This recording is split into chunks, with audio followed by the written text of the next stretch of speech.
Good afternoon students. Okay, तो atoms and molecules हमें आज कंटिन्यू करना है। एटम्स एंड मॉलिक्यूल्स में what is molecule, what are compounds, इसके बारे में पढ़ेंगे। लेकिन थोड़ा सा कल के दिन का जो हमने एटॉमिक मास के बारे में पढ़ा था, कैसे मेजर करते हैं, इन सब के बारे में हम लोग डिस्कस कर लेते हैं। ठीक, एटॉमिक मास यूनिट क्या होती है? Atomic mass unit, atomic mass पहले पता होना चाहिए कि एटम का जो मास होता है that is known as atomic mass. लेकिन एटम बहुत छोटे होते हैं, इसीलिए उनको मेजर करने के लिए एक स्टैंडर्ड यूनिट रखी गई that is known as atomic mass unit. अब ये एटॉमिक मास यूनिट क्या है? मेजर करने के लिए एटम के मास को क्या किया गया कि कार्बन 12 का एक आइसोटोप कार्बन 12 C12, ठीक है, क्या पढ़ रहे हैं हम? Atomic mass unit, atomic mass unit. Carbon 12 क्या है? एलिमेंट, आइसोटोप ऑफ कार्बन है, ठीक है। कार्बन 12 का एक एटम लिया हमने, ठीक, उसके बाद इस एटम को क्या किया? 12 पार्ट्स में डिवाइड कर दिया। 1 2 3 4 5 6 7 8 9 10 11 12 12 पार्ट, 12 इक्वल पार्ट्स में, ठीक है, 12 इक्वल पार्ट्स में। अब ये 12 इक्वल है, तो इनमें से मान लीजिए हमने एक पार्ट ले लिया, तो ये क्या है? 1/12 पार्ट है, 1/12 पार्ट है ना। तो 1/12 पार्ट ऑफ C12 का जो मास है, उस मास को हम क्या कहते हैं? Atomic mass unit. अब ये एज अ स्टैंडर्ड वर्क करता है to measure the masses of other atoms, ठीक है। तो 1/12 of carbon 12 is known as atomic mass unit, ठीक। अब जो मैंने आपको बताया था कि एटॉमिक मास जो होता है वो रिलेटिव मेथड में मेजर किया जाता है, और किसके रिलेटिव में? इसके रिलेशन में मेजर किया जाता है, ठीक है।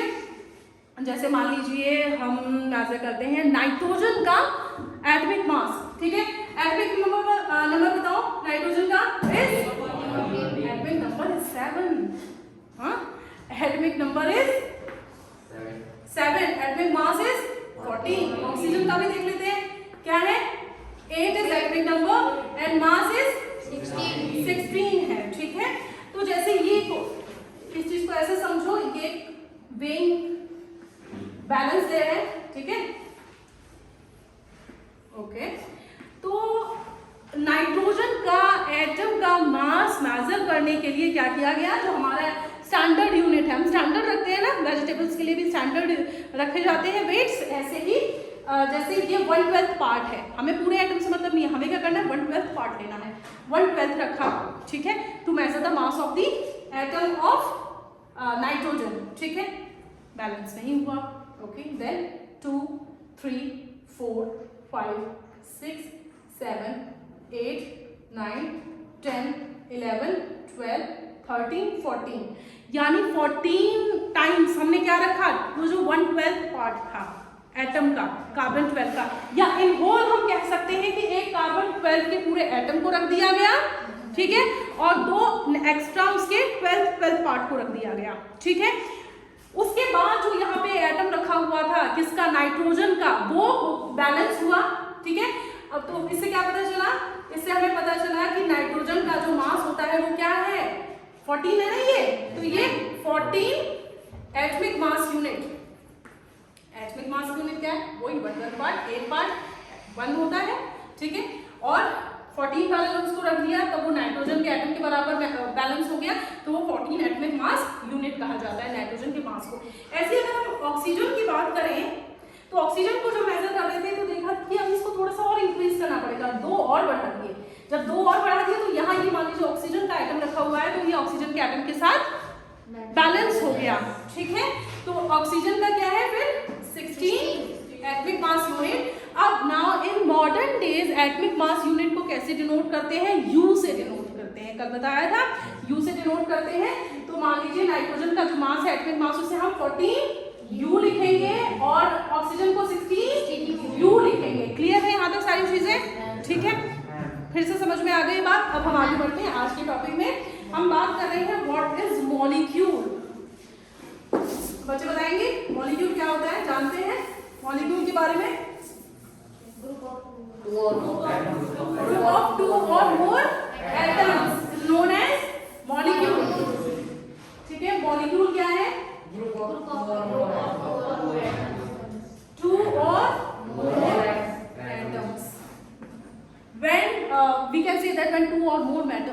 एटम्स कंबाइंड टुगेदर, ठीक है, chemically they form molecule. Okay, इसके अलावा molecule is the smallest particle of an element और compound which can exist independently. कल हमने एटम के बारे में क्या पढ़ा था, एटम बहुत छोटे होते हैं, दे मे और may not exist independently. Most of the atoms या most of the atoms of element do not exist independently, ये हमने एटम के बारे में पढ़ा था। लेकिन जब मॉलिक्यूल की बात आती है तो मॉलिक्यूल क्या होता है, स्टेबल फॉर्म में होता है, ठीक है, ये इंडिपेंडेंटली एग्जिस्ट कर सकता है, ठीक है, इंडिपेंडेंटली एग्जिस्ट कर सकता है। तो ग्रुप ऑफ एटम्स होते हैं, दो या दो से ज्यादा एटम्स जो आपस में कंबाइन होते हैं, ठीक है।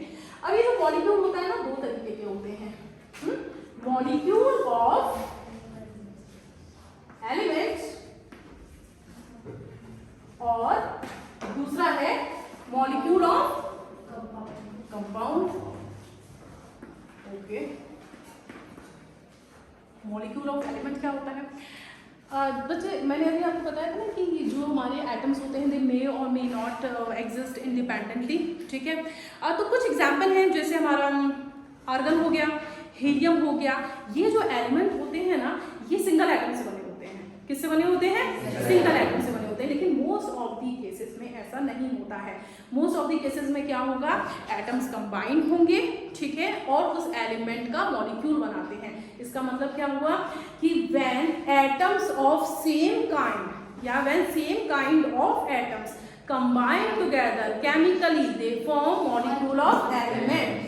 मतलब सेम काइंड ऑफ एलिमेंट्स का, same kind of atoms of an element का मतलब कि जैसे O, one atom of O oxygen combined with other atom of oxygen, then it will give oxygen element, oxygen gas, ठीक है।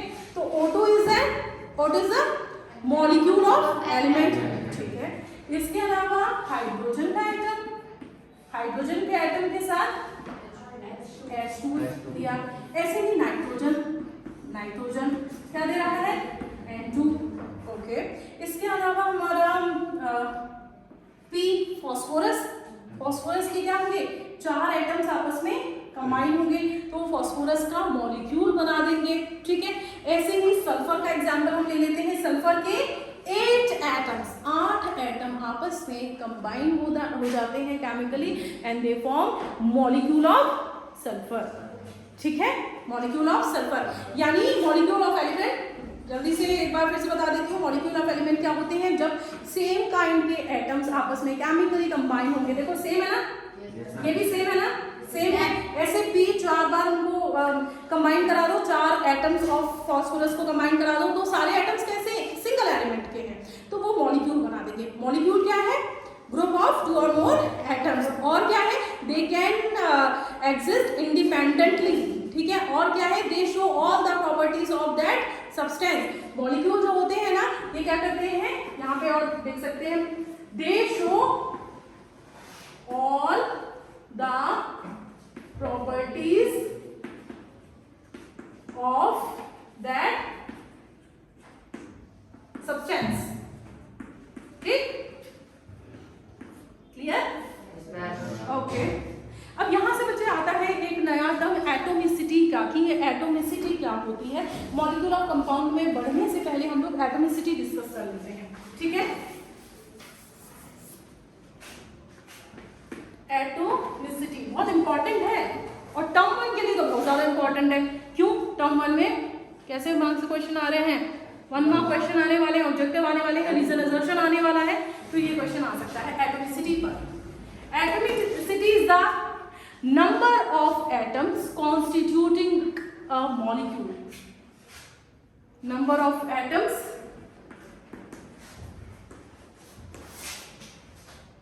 constituting a molecule, okay, ठीक है। तो atomicity different types की होती है, जैसे मोनो एटॉमिक एलिमेंट होते हैं, डाई एटॉमिक होते हैं, डायटोमिक मॉलिक्यूल ऑफ एलिमेंट बोल सकते हैं उसे, ट्राई एटॉमिक होते हैं, टेट्रा एटॉमिक होते हैं, ठीक है, पॉली एटॉमिक होते हैं, ठीक है। तो mono, di, tri, tetra, poly, ठीक है, डिफरेंट टाइप्स के होते हैं। आपकी टेबल बनी हुई है पेज नंबर 34 में, 34 में नहीं है, 36 में है ये टेबल, ठीक है। इसमें क्या है, आर्गन। आर्गन के बारे में मैंने बताया था, सिंगल एटम एग्जिस्ट करता है, और हीलियम के बारे में बताया था, ठीक है। तो वो Ar2 नहीं या He2 नहीं, Ar और He के फॉर्म में एग्जिस्ट करता है।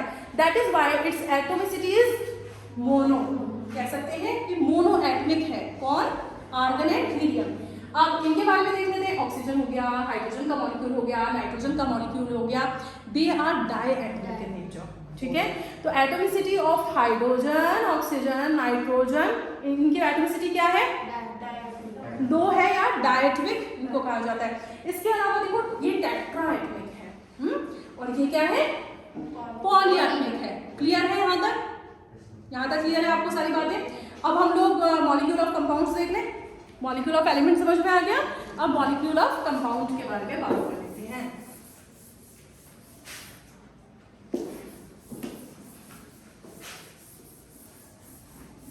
मॉलिक्यूल ऑफ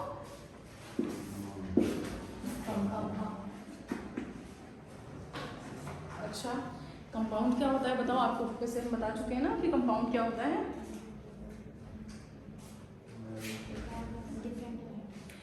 और when atoms of 2 or more elements combine together, when atoms of 2 or more elements combine together chemically, इसको क्या कहा जाता है, कंपाउंड कहा जाता है। कुछ एग्जांपल देख लेते हैं। CO हो गया, ठीक है, H2SO4 हो गया, KMNO4 हो गया, इसके अलावा K2Cr2O7। वैसे तो हम लोग H2O, CO2, ठीक है, NH3 ये देख चुके हैं।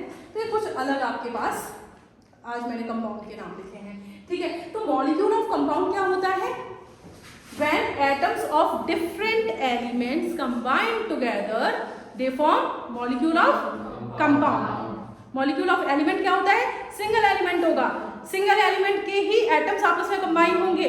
लेकिन कंपाउंड में क्या होगा, अलग अलग एलिमेंट होंगे और अलग अलग एलिमेंट के एटम्स आपस में कंबाइन होंगे, ठीक है। तो देखो जैसे H2SO4 की अगर हम बात करें तो H2SO4 is a molecule of compound. और इस कंपाउंड में, इस मॉलिक्यूल में कितने एलिमेंट्स हैं, देखो हाइड्रोजन का है, नहीं 2 का है, 3 है, सल्फर है, ऑक्सीजन है, नहीं है ना। तो there are 3 elements present in H2SO4 sulphuric acid. अच्छा, अब इसकी एटॉमिसिटी और देख लेते हैं साथ में। एटॉमिसिटी क्या होता है, वही number of atoms constituting a molecule. 2 H2 का 2 ऐड करेंगे, सल्फर का 1 ऐड करेंगे, 4 का 4 ऐड करेंगे, ऑक्सीजन का। तो atomicity of sulphuric acid is कितना हुआ, 7, ठीक है। इसके अलावा हम लोग CO2 का देख लेते हैं। CO2 में कितने, CO2 के इस मॉलिक्यूल में कितने एलिमेंट्स हैं, एलिमेंट्स पहले बताओ, स्टेप बाय स्टेप चलते हैं ना। 2 एलिमेंट्स आर देयर, एटॉमिसिटी कितनी है, 1 + 2 = 3।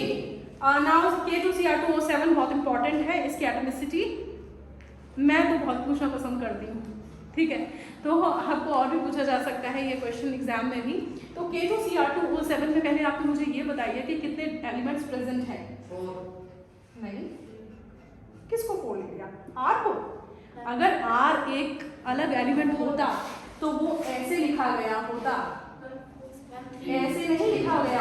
कल बताया था ना कि Cr क्रोमियम, ठीक है, कोई भी अगर सिंबल लिखा हुआ है, कोई भी अगर सिंबल लिखा गया है, ठीक है, उसमें क्या करते हैं, अगर वो सिंगल एलिमेंट का है तो उसमें जो पहला अल्फाबेट होगा वो हमेशा कैपिटल होगा और सेकंड अल्फाबेट हमेशा स्मॉल होगा, ठीक है।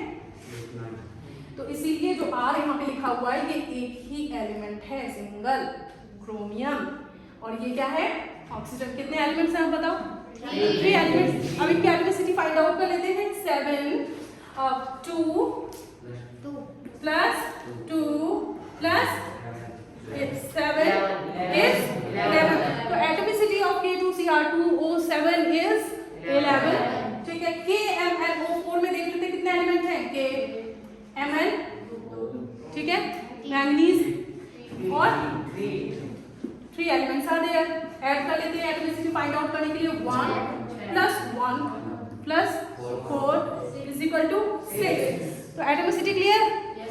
मॉलिक्यूल कितने टाइप्स के होते हैं बताओ? 2 types, molecules of element and second one is molecule of compound, ठीक है। मॉलिक्यूल ऑफ एलिमेंट में क्या होता है? सेम टाइप के एटम्स कंबाइन करते हैं, ठीक है, और इनके अट्रैक्टिव, इनमें अच्छी अट्रैक्टिव फोर्स होती है, ठीक है, ओके।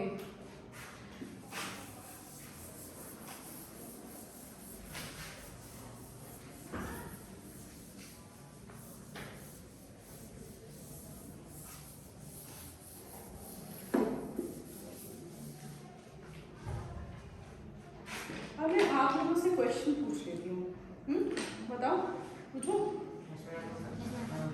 मैं पूछती हूँ क्वेश्चन, एटॉमिसिटी से ही रिलेटेड पूछ लेती हूँ, ठीक है।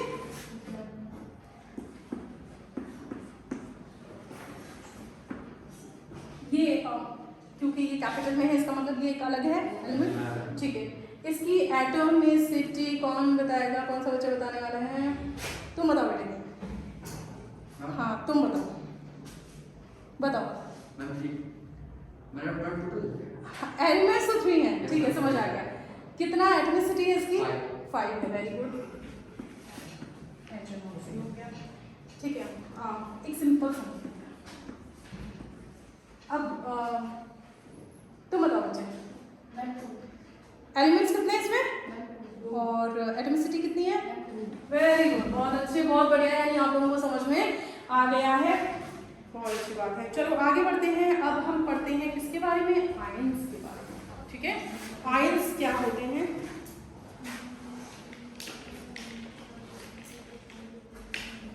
ये जो बच्चे कंपाउंड्स होते हैं ना, कोई बताने वाला है आयन के बारे में? कंपाउंड्स जो होते हैं ना बेटा, वो मेटल्स और नॉन मेटल्स के साथ मिलके बने होते हैं। मेटल्स में हम पॉजिटिव चार्ज होता है, नॉन मेटल्स में नेगेटिव चार्ज होता है, ठीक है। जैसे जैसे हम लोग केमिस्ट्री को समझते जाएंगे आपको चीज़ें क्लियर हो जाएंगी, ठीक। अभी बस इतना सुन लो कि कंपाउंड्स जो होते हैं वो मेटल नॉन मेटल से मिलके बने हुए होते हैं। मेटल्स में पॉजिटिव चार्ज होता है, नॉन मेटल्स में नेगेटिव चार्ज होता है, ठीक है। अब बात आती है आयन। क्या होता है? Ions are charge. आपने सुना है कितने टाइप के चार्ज होते हैं? आपने पॉजिटिव चार्ज के बारे में सुना है, नेगेटिव चार्ज के बारे में सुना है, ठीक है। तो आयंस क्या है? दे आर चार्ज्ड स्पीसीज,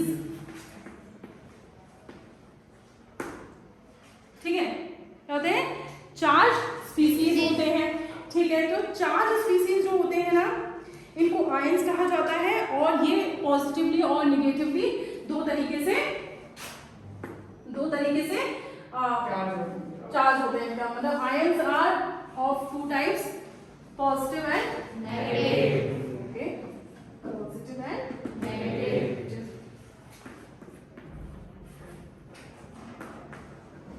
अब आता है टर्म साइंस का, ठीक है।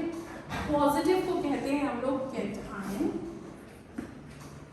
ठीक, और नेगेटिव चार्ज को हम कहते हैं एनायन।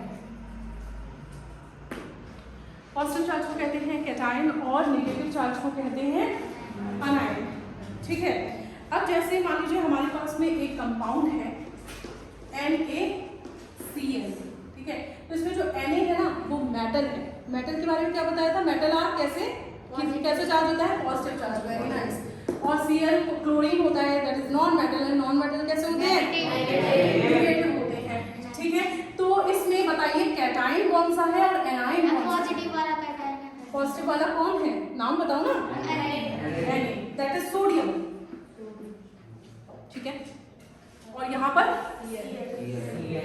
ऐसी अगर मैं एग्जांपल लिखी थी HCl का, तो HCl में हम ये तो जान चुके हैं कि Cl जो है वो नेगेटिव है, तो ऑब्वियसली H क्या है? पॉजिटिव है, ठीक है।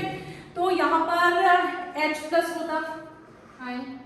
इसको जो आयंस होते हैं ना, उनका जो चार्ज होता है वो उनके जस्ट ऊपर लिखा जाता है, Na+, H+, Cl-, ठीक है। तो चार्ज स्पीसीज क्या होते हैं? चार्ज स्पीसीज होते हैं जो चार्ज को कैरी करते हैं। चार्ज दो तरीके का होता है, पॉजिटिव एंड नेगेटिव चार्ज होता है, ठीक है। इसके बारे में बच्चे जब हम लोग और ज़्यादा पढ़ेंगे ना, जब स्ट्रक्चर ऑफ एटम के बारे में पढ़ेंगे, तब हम लोग इसको देखेंगे कि भाई अभी तो फिलहाल आपको कि भाई कितना चार्ज है, सिंगल चार्ज है, डबल चार्ज है, पॉजिटिव है, नेगेटिव है, इसको हम और ज़्यादा क्लैरिटी हमारे स्ट्रक्चर ऑफ एटम चैप्टर में हो जाएगी, ठीक है। तो पॉजिटिव एंड नेगेटिव, ओके। तो ये तो हो गया हमारा आयंस, ठीक है। अब एक टर्म आता है पॉलीएटमिक आयंस। अब एक टर्म आता है हमारा पॉलीएटमिक आयंस।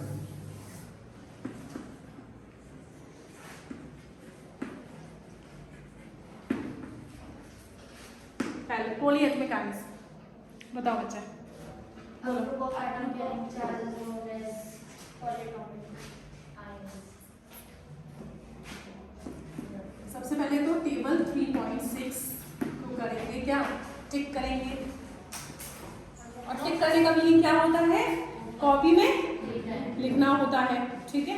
कुछ हम लोग एग्जांपल देखेंगे अभी, और उसके बाद में हम लोग पॉलीएटमिक आयंस के बारे में देख लेते हैं। पॉलीएटमिक आयंस होते हैं बच्चे, जब ग्रुप ऑफ एटम्स कंबाइन हो जाते हैं ना, तो वो ग्रुप ऑफ एटम का कलेक्टिव जो चार्ज होगा that is known as polyatomic ions. नाम में ही छुपा हुआ है, देखो डिकोड करते हैं। पॉलीएटमिक आयंस, इसका मतलब यहाँ एटम प्रेजेंट है और कितने एटम प्रेजेंट है? 2 से ज्यादा प्रेजेंट है, ठीक है। तो इसीलिए इनको क्या कहा जाता है? पॉलीएटमिक आयंस कहा जाता है। यानी जब ग्रुप ऑफ एटम्स आपस में कंबाइन हो जाते हैं, उन पूरे ग्रुप ऑफ एटम्स के ऊपर जो कलेक्टिव चार्ज होगा दैट इज नोन एज, उनको क्या कहा जाता है? पॉलीएटमिक आयंस। बहुत सारे एग्जांपल है, पेज नंबर 37, टेबल 3.6, टेबल 3.6, ठीक है।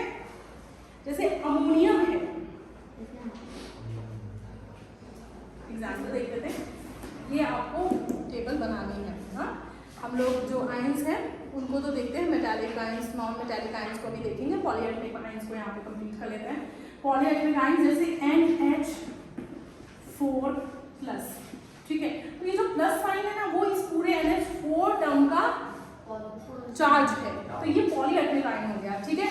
अमोनियम क्या कहते हैं? इसको अमोनियम आयन कहते हैं। इसके अलावा और बताओ, hydroxide, hydroxide is OH-।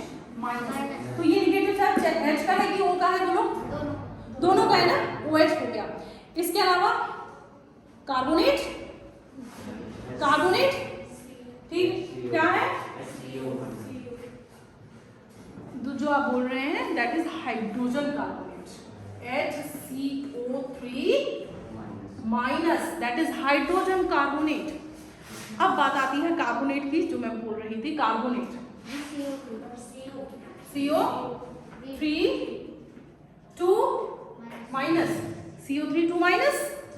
Carbonate है। इस तरीके से बहुत सारे पॉलीएटमिक आयंस होते हैं, आपके एनसीईआरटी में दिया ही हुआ है, ठीक है। SO3 सल्फाइड होता है, सल्फेट होता है, SO4 फॉस्फेट, PO4 तो ये बच्चे आपको अपनी कॉपी में लिखना है, ठीक है। ये आपको आयंस, पॉलीएटमिक आयंस, इनके ऊपर कितना चार्ज होता है, ये सब आपको पता होना चाहिए। क्यों? क्योंकि जब हम लोग फॉर्मूला बनाना सीखेंगे, केमिकल कंपाउंड का फॉर्मूला भी बनाना सिखाऊंगी मैं आपको, तो उस फॉर्मूलेज में ये हमारे जो चार्ज पार्टिकल्स है, जो चार्ज है कितना है, ये सब हमारे काम आने वाला है, ठीक है।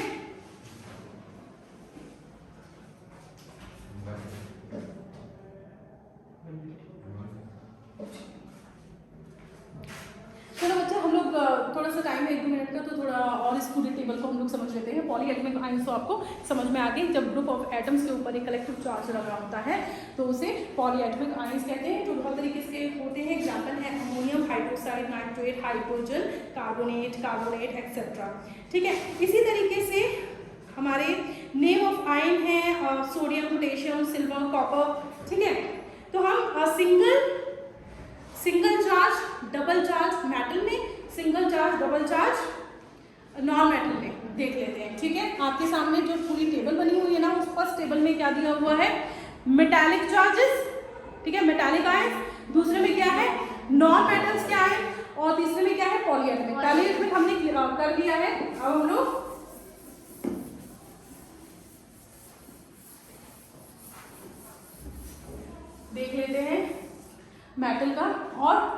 नॉन मेटल का, ठीक है। तो अभी Na के बारे में तो मैंने आपको बताया ही था, Na plus single, Yes, ma'am. ठीक है। इसके अलावा बोलो, चलो ये कैसा है, सिंगल है ये, लेकिन किस में आएगा, ये हमारा इसमें आएगा नॉन मेटल में, ठीक है। इसके अलावा पोटेशियम है, मैग्नीशियम है, ठीक है, ये हमारा नॉन मेटल का सिंगल आयन, ठीक है, ओके। अब ये नॉन मेटल, ये इसको लेकिन पीरियोडिक टेबल में मेटल के साथ प्लेस किया जाता है, ठीक है। तो इसको H प्लस और H माइनस दोनों तरीके से हम लोग डिनोट करते हैं, H प्लस के साथ में भी और इसी को H माइनस भी करते हैं, तो इसमें कंफ्यूज नहीं होना है आपको, H प्लस भी H माइनस भी, ठीक है। सोडियम हो गया। इसके अलावा K प्लस, ये क्या है, मेटल है, पोटेशियम है, ठीक है, और उसकी जो चार्ज है वो क्या है, सिंगल चार्ज है, ठीक है, पॉजिटिव है। इसके अलावा हम लोग देख लेते हैं Mg, मैग्नीशियम 2 प्लस, ठीक है, सेकंड दो वैलेंसी है, इसकी वैलेंसी मैं आपको नेक्स्ट क्लास में समझाऊंगी। इसके अलावा एल्यूमिनियम 3 प्लस, एल्यूमिनियम का क्या है, 3 प्लस है, ठीक है, ये हो गया। अब नॉन मेटल के केस में आप लोग देखोगे, नॉन मेटल के केस में जो वैलेंसी और आयंस कहना चाहिए, अभी आयंस दिए हुए हैं, ब्रोमीन का दिया हुआ है, आयोडीन का दिया हुआ है, जो सेकंड पार्ट है ना, जो पूरी टेबल बनी हुई है ना, ये फर्स्ट है, ये जो सेकंड वाला है वो, उसमें आपको नॉन मेटल दिए गए हैं। तो ये पूरा आपको अपने अच्छे से कॉपी में लिखना है, ठीक है, इसको अच्छे से पढ़ना है, 2-3 बार आप पढ़ोगे आपको समझ आ जाएगा। और इन्हीं आयंस से हम लोग क्या फाइंड आउट करते हैं, वैलेंसी फाइंड आउट करते हैं, और वैलेंसी बहुत इंपॉर्टेंट है जब हम केमिकल कंपाउंड का फॉर्मूले बनाने सीखेंगे, ठीक है, ओके। चलो आज की क्लास यहीं पर रोकते हैं, थैंक यू।